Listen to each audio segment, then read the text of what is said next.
नमस्कार दोस्तों, मैं प्रवीण शर्मा। स्वागत है आपका मेरे YouTube चैनल एस्ट्रो एजुकेशन में। इस चैनल में एजुकेशन से संबंधित, ज्योतिषीय गणनाओं से संबंधित तथा पंजाब पे स्केल से संबंधित वीडियोस प्रसारित किए जाते हैं। इस चैनल को जल्दी से सब्सक्राइब कर लें और बेल बटन को ऑन कर दें।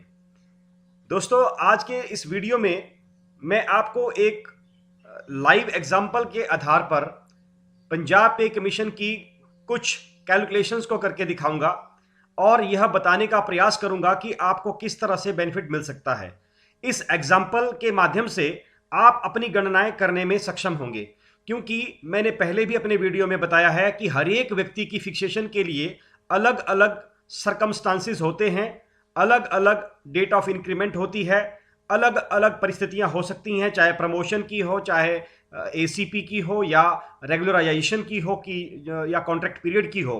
तो सभी को एक ही वीडियो में सम्मिलित करना बहुत मुश्किल है, लेकिन एक कैटेगरी है जिन्होंने कमेंट किया था और उस कमेंट के आधार पर उनका मैं आपको एग्जांपल दूंगा, जिससे आप समझेंगे कि पे कमीशन में गणनाएं किस प्रकार से की जाती हैं। जब कोई व्यक्ति कॉन्ट्रैक्ट पे था और बाद में रेगुलर होता है, या पहले ही रेगुलर हो चुका है 2016 से, या 2016 में रेगुलर होता है, या 2016 के बाद रेगुलर होता है, तो कैसे हम गणनाएं करेंगे। और प्रेजेंट पे तक मैं पहुंचाऊंगा कि आज वर्तमान समय में नए पे कमीशन को मिलने के बाद उनकी सैलरी क्या होगी। तो आप इस वीडियो में अंत तक बने रहें। और इसके साथ साथ मैं आपको एक और जरूरी सूचना भी देना चाहूंगा कि पंजाब सरकार ने एक कमेटी बनाने का फैसला किया है कि कर्मचारियों की जो भी समस्याएं आ रही हैं, क्योंकि बहुत लंबे समय से वहां पर संघर्ष चल रहे हैं, पंजाब में संघर्ष चल रहे हैं, तो अब बहुत सारे लोग नाराज हैं सरकार से। अब सरकार, इलेक्शन भी आने वाला है अगली साल, अभी 6 महीने का टाइम इलेक्शन के लिए बचता है, तो पंजाब सरकार के पास सरकार को बचाने के लिए भी एक उनके पास मौका है कि वो कर्मचारियों की मांगों को अगर मानते हैं तो एक संभावना बनती है कि कैसे सरकार को बचाया जा सकता है, रिपीट करवाया जा सकता है। तो पंजाब सरकार ने एक कमेटी का निर्माण किया है जिसमें कर्मचारियों की जो भी प्रॉब्लम्स हैं उनको सॉल्व करने के लिए एक कैबिनेट की दो तरह की कमेटियां, एक ऑफिसर लेवल की कमेटी बनाई गई है और एक मंत्री लेवल की कमेटी बनाई गई है। तो उसमें क्या रिजल्ट सामने आता है तो समय ही बताएगा। और जब तक फाइनेंस डिपार्टमेंट से नोटिफिकेशन जारी नहीं होती है तब तक मैंने पहले भी आपको बताया कि तब तक ये हम जो गणनाएं कर रहे हैं तब तक ये गणनाएं बिल्कुल 100% सही नहीं होगी, लेकिन हाँ, आपको एक डायरेक्शन जरूर मिलेगी और गणनाएं कैसे की जाती हैं आप जरूर समझेंगे। तो दोस्तों, बने रहिए इस वीडियो में अंत तक और मैं आपको एक एग्जाम्पल के माध्यम से आज समझाने का प्रयास करूंगा और वर्तमान समय की पे तक 2021 में क्या सैलरी बनेगी वहां तक मैं आपको लेके आऊंगा। तो आप इस वीडियो में अंत तक बने रहें और वीडियो को लाइक जरूर कर दीजिएगा।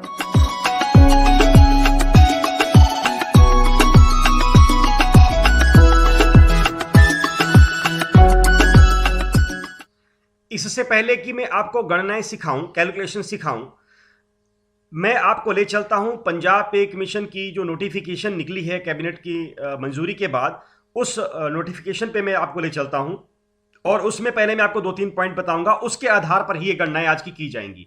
इसी तरह से मैं आने वाले वीडियो में मैं अलग अलग एग्जाम्पल से अलग अलग जो पॉइंट्स हैं इसके उनको समझाने का प्रयास करूंगा।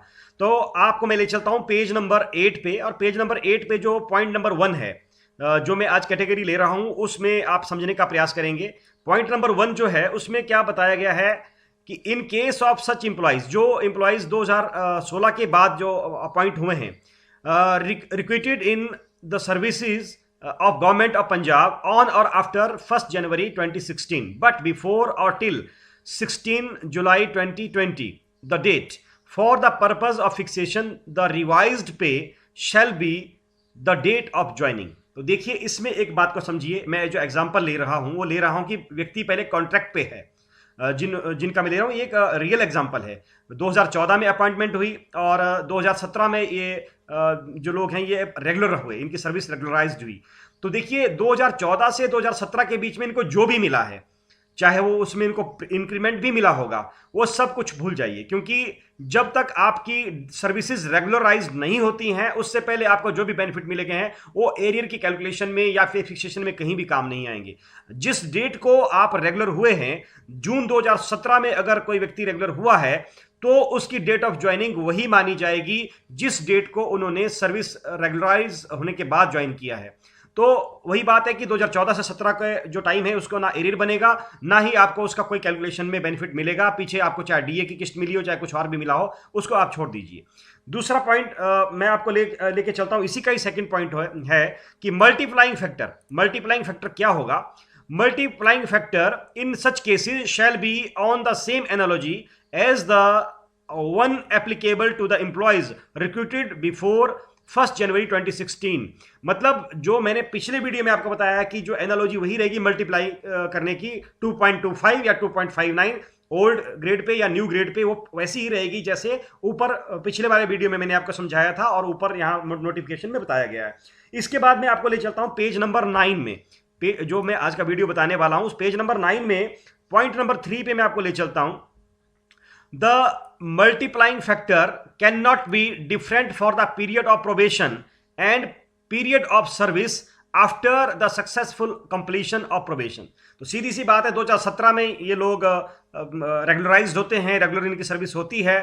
उसके बाद 2 साल का प्रोबेशन पीरियड ये काटते हैं, या जो भी व्यक्ति अगर किसी केस में 3 साल का है, किसी में 2 साल का काटते हैं, या पंजाब में अलग हो सकती है स्थितियां, हिमाचल में अलग हो सकती है।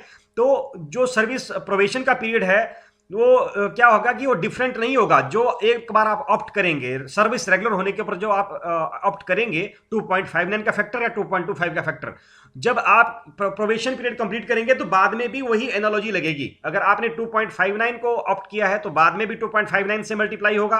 अगर आपने 2.25 से मल्टीप्लाई किया तो बाद में भी प्रोबेशन पीरियड के बाद भी 2 उसी फैक्टर से ही उसको की कैलकुलेशन की जाएगी। और इसी में ही मैं आपको पॉइंट नंबर 5 में ले चलता हूं, जो कि आज के कैलकुलेशन में बहुत इंपॉर्टेंट है कि in case of employees on whom instructions dated 15 January 2015 with respect to admissibility of minimum of the grade pay band are applicable. In such cases, the above multiplying factors after the exercise of the option by the employee shall be applied on the minimum of the pay band during the period of probation। ये बहुत important है कि जब probation का period होगा तो minimum of पे band के ऊपर मल्टीप्लीकेशन होगी, and any extensions thereof, and also on the initial pay on the successful completion of the probation। जैसे इस केस में मैं आपको बता रहा हूं कि मिनिमम पे ऑफ पे बैंड उनको जब रेगुलर सर्विस हुई तो वो था 5910 रुपए, और साथ में जो ग्रेड पे था वो था 3000, मतलब 910 रुपए, 8910 रुपीज। तो उसी के ऊपर ही कैलकुलेशन की जाएगी जो मिनिमम है, भले ही उनका आगे का स्केल जो भी मिलता हो। लेकिन जब उनका कंप्लीशन हो जाता है प्रोबेशन पीरियड का, उसके बाद जो उनका इनिशियल पे है उसके ऊपर मल्टीप्लिकेशन होगी। जैसे पंजाब में इस सेम कैटेगरी के लिए 16,290 रुपए इनिशियल पे है, लेकिन हिमाचल में सेम कैटेगरी के लिए जो इनिशियल पे बनती है वो 10,300, और उसमें साथ में 4200 रुपए नए ग्रेड पे के साथ बनता है और पुराने के साथ 3000 ग्रेड पे के साथ बनता है। तो मैं आप मल्टीप्लिकेशन टेबल में आपको समझाता हूँ। तो इसी तरह से कैलकुलेशन होगी। तो आज का जो एग्जाम्पल है मैं आपको उस पर ले चलता हूँ। उस एग्जाम्पल में क्या है कि जो कर्मचारी है वो 1 जनवरी 2016 को कॉन्ट्रैक्ट पर ही है, क्योंकि हमारा जो बेस डेट है वो हमने 1 जनवरी 2016 ही लेना है, क्योंकि 2016 1 जनवरी को ही हमने फिक्सेशन करनी है। लेकिन ये व्यक्ति उस टाइम कॉन्ट्रैक्ट पर है, तो इसलिए पूरी उनका जो बैच है वो पूरा कॉन्ट्रैक्ट पर है। इसके बाद रेगुलर होते हैं, और रेगुलर होते हैं ये 2017 में, जून 2017 में ये रेगुलर होते हैं। अब इसमें क्या होता है कि जब इनकी अपॉइंटमेंट होती है तो वो होती है पे स्केल 5910 और 3000 रुपए के ऊपर, लेकिन उनकी सर्विसेज रेगुलराइज जब होती है तो इसी पे स्केल के ऊपर होती है, 5910 और 3000 के ऊपर ही होती है। लेकिन प्रोबेशन पीरियड के बाद उनको नया स्केल मिलता है, जो नया जो उनको पे बैंड मिल जाता है 10,300 34,800 वाला, जिसमें ग्रेड पे इनके पास ऑप्शन अब है कि या तो 3000 में मल्टीप्लाई करें कैलकुलेशन करें, या 4200 पे ऊपर कैलकुलेशन करें। तो ये एग्जाम्पल है। एग्जाम्पल हर एक केस में अलग हो सकता है, हर एक केस में कैलकुलेशन अलग तरीके से होगी, लेकिन इस एग्जाम्पल से आप समझें कि आप अपनी कैलकुलेशन कैसे कर सकते हैं, आप कहां जैसे फिट होते हैं। तो देखिए मैं इस एग्जाम्पल में ले चलता हूं कि आपको जब ये रेगुलर होते हैं, जून 2016 में रेगुलर होते हैं, तो क्या होता है जून 2016 में कि इनका जो बैंड पे है तो इनका 5910 रुपए ये जो मिनिमम लिया जाएगा, और मैं इसको लिख देता हूं, और ग्रेड पे इनको मिलता है 3000 रुपए यहां पर। तो 910 रुपए इनका बनता है, जो बेसिक पे बनता है। अब इनकी फिक्सेशन जब होगी, ये सैलरी तो ले चुके हैं ये, अब ये तो एरियर के लिए काम आएगी जो हम लिख रहे हैं, लेकिन इनकी जो न्यू बेसिक पे बन जाती है इसके अकॉर्डिंग यहां पर हम 2.59 का फैक्टर ले रहे हैं फिलहाल, तो 23,077 रुपए इनकी बेसिक पे बन जाती है। इसके ऊपर डीए वगैरह जो भी लगना है उस टाइम के रेट के अकॉर्डिंग वो लगेगा, और उसी के अकॉर्डिंग अब इनकी इंक्रीमेंट्स वगैरह जो लगेंगी वो उसी तरह से लगेंगी। अब इस टाइम मैं नीचे आपको लगा के दिखाऊंगा। जैसे 3% का इंक्रीमेंट लगता है जून 18 में, और उसके बाद इनकी बेसिक पे बन जाती है 9,170 रुपए। लेकिन 19 में जो है वो इंक्रीमेंट इनको भले ही लगता है, लेकिन 19 में क्या हो रहा है, 19 में इनकी सर्विसेज रेगुलराइज हो रही हैं। तो सर्विसेज रेगुलराइज जब हो रही हैं तो इनको जो इनिशियल पे है वो इस पे चले जाते हैं। यहाँ पर हम ले लेते हैं 10,300, और यहाँ पर हम फिलहाल 3,000 से कैलकुलेशन करते हैं फर्स्ट ऑप्शन के अकॉर्डिंग।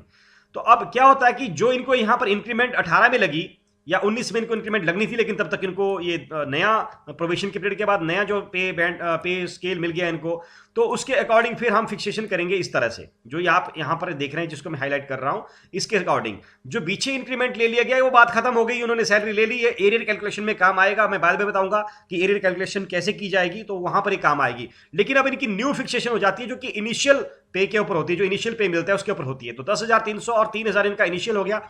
किसी और कैटेगरी में ये इनिशियल कुछ और भी हो सकता है। तो इनिशियल के ऊपर हमने 2.59 का जो फैक्टर लगाया तो बन गया 34,447 रुपए इनका बेसिक पे बन गया जून 2019 में। जून 2019 में ये बन गया। लेकिन अगर हम दूसरा तरीका अपनाते हैं, हम जो अपनाते हैं, यहां पर इनको पे बैंड जो था वो 5910 रुपए ही था, और ग्रेड पे इन्होंने 42 रुपए ऑप्ट कर दिया जो कि इनको बाद में मिलता है। तो इनकी बेसिक पे 22,748 बन जाती है यहां पर, जो कि 2017 में बनती है। जब एरियर कैलकुलेशन आएगी तो यहां पर ये चीज काम आएगी। और यहां पर जब हम नीचे लेते हैं 4200 के हिसाब से हम करते हैं तो 32,625 रुपए इनकी बेसिक पे बनती है जून 2019 में। तो देखिए यहां पर 32,625 बन रही है, और ये बन रही है 2.25 के अकॉर्डिंग, और हालांकि ग्रेड पे इनको यहां पर 4200 मिल रहा है, और जब हम ग्रेड पे पुराना लेते हैं तो यहां पर बन रही है 34,447 रुपए। तो सीधी सी बात मुझे लग रही है कि हर जगह यही बात सामने आ रही है कि ओल्ड ग्रेड पे को अगर आप ऑप्ट करते हैं तो आपको ज्यादा फायदा हो रहा है। यहां पर इनको 2,000 के आसपास का बेसिक पे का फायदा मिल रहा है। तो इस तरह से दोस्तों 2019 में फिक्सेशन की जाएगी आपकी सैलरी की। जिन लोगों का मैं एग्जांपल ले रहा हूं, जो कमेंट में आप लोगों ने मुझे दिया था, अगले जो बहुत सारे कमेंट्स आएंगे मैं इसके आधार पर अगला एग्जांपल एक और लूंगा, जिसमें आपको मैं एक और तरीका समझाऊंगा, जिसमें आपको एक समझ आएगी कि कैसे सैलरी की फिक्सेशन हमारी होगी।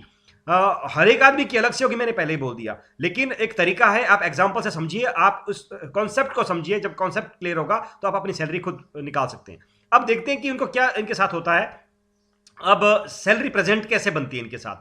अब नया पे स्केल इनको 2019 में 17 से इनको मिलना शुरू हो गया। जब 2017 में मिला तो 23,077 इनकी बेसिक पे बन जाती है। उस टाइम डीए का रेट था 4%, और डीए बन गया 923 रुपए। हालांकि जुलाई में ये बढ़ के 5% हो गया था, लेकिन जून की बात है, इनकी इंक्रीमेंट की डेट जून है तो हम जून ही ले रहे हैं। तो इनकी ग्रॉस सैलरी लगभग 24,000 है। उसके बाद अलाउंसेस भी जोड़ेंगे तो 24,000 के आसपास इनकी सैलरी वहां बनेगी, लेकिन एरियर कैलकुलेशन में अलाउंसेस नहीं आएंगे। उसके बाद जून 18 में इनकी इंक्रीमेंट लग के हो जाती है 692 रुपए की इंक्रीमेंट लगती है, और 7% डीए हो जाता है, तो सैलरी बन जाती है 25,433 रुपए के आसपास। तो उसके बाद जून 19 में इनको वो जो इनिशियल पे है उसके अकॉर्डिंग फिक्सेशन होनी है। जो अगर आपने 2.59 वाला मैट्रिक्स लिया है तो ये आपकी इनिशियल पे बन जाएगी, क्योंकि वहां पर आपका 10,300 और 3,000 के हिसाब से आपका 13,300 बना था। तो 13,300 के हिसाब से आपकी इनिशियल पे बन गई थी, वहां पर 34,447 रुपए बेसिक पे बनी थी आपकी, उसी को हमने यहां ले लिया है। 12% उस टाइम डीए का रेट था।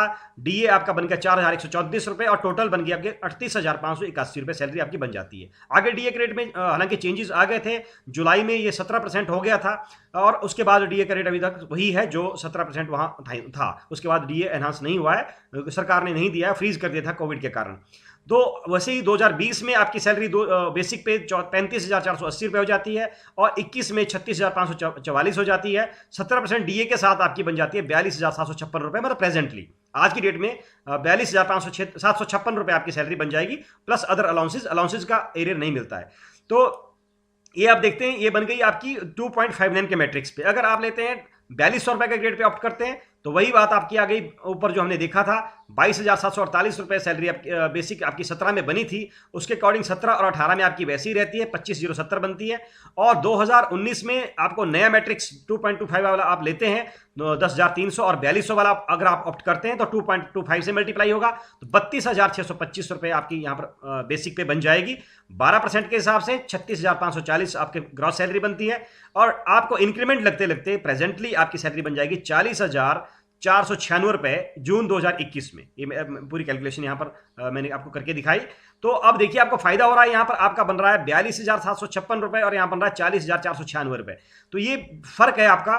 तो ये इसी तरह से आपकी कैलकुलेशन होनी है। जो लोग जिनके लोगों की सर्विस 2016 के बाद रेगुलर जो लोग हुए हैं, तो इसी तरह से होगा। और डेट ऑफ ज्वाइनिंग आपकी रेगुलर सर्विस की मानी जाएगी, उसके अकॉर्डिंग ही आपकी फिक्सेशन होगी। कॉन्ट्रैक्ट पीरियड का ना कोई एरियर बनेगा, ना ही कोई बेनिफिट आपको उसका मिलेगा। जो आपने ले लिया है उस समय का वो आपने ले लिया है, उसमें नए पे कमीशन में आपको इसका कोई इसमें महत्व नहीं इसका बनता है। तो दोस्तों इसी प्रकार से मैं अगली कैलकुलेशन लेके आऊंगा। आप इसको वीडियो को लाइक जरूर करें, शेयर करें, कमेंट जरूर करें। आपके कमेंट्स के आधार पर ही मैं अगला वीडियो बनाऊंगा और एक एग्जाम्पल लूंगा नई कैलकुलेशन का, जो कि कमेंट में आप लिखेंगे, आप लोग लिखेंगे। और दोस्तों मैं बता रहा हूं कि आप कॉन्सेप्ट को समझिए कि सैलरी की फिक्सेशन कैसे होती है। सिर्फ एक बना बनाया टेबल, बना बनाया कोई मैं एक्सेल शीट बना दूं तो उसके आधार पर सभी लोगों के ऊपर वहां पर फिट हो जाए, ऐसा नहीं होता है। भले ही आप सेम कैटेगरी में हो, आप भले ही आप सेम पोस्ट के ऊपर हो, सेम पे बैंड में हो, लेकिन फिर भी डिफरेंस होता है। आप इसके कॉन्सेप्ट को समझें, कॉन्सेप्ट समझ के अपनी सैलरी को खुद कैलकुलेशन करें। मैं बहुत सारे एग्जाम्पल लेके आऊंगा सीरीज में, तो जिस भी एग्जाम्पल में आप फिट बैठ रहे हैं उस एग्जाम्पल को आप समझें और अपनी सैलरी को डेट के अकॉर्डिंग आप फिक्स करें। दोस्तों अगर आपको मेरा वीडियो अच्छा लगा तो इसे लाइक जरूर कर दें। मैं अपने वीडियो पर आने वाले समय में ज्योतिषीय गणनाएं करके आपको दिखाऊंगा, और वो भी आपको एक साइंटिफिक वे में करके दिखाऊंगा। हमारे समाज में कितने प्रकार के भ्रम हैं, एस्ट्रोलॉजी के लेकर के कैसे भ्रम हैं, और कितने लोग गलत धारणाएं, गलत उपाय कर देते हैं, गलत आपको कैलकुलेशन बता देते हैं। तो मैं आपको एक साइंटिफिक वे में उसको भी बताता हूं। तो आप मेरे चैनल में बने रहिए, पे कमीशन को लेकर के, एजुकेशन से संबंधित वीडियोज को लेकर के, और एस्ट्रोलॉजी से संबंधित वीडियो को लेकर के। तब तक के लिए राधे राधे।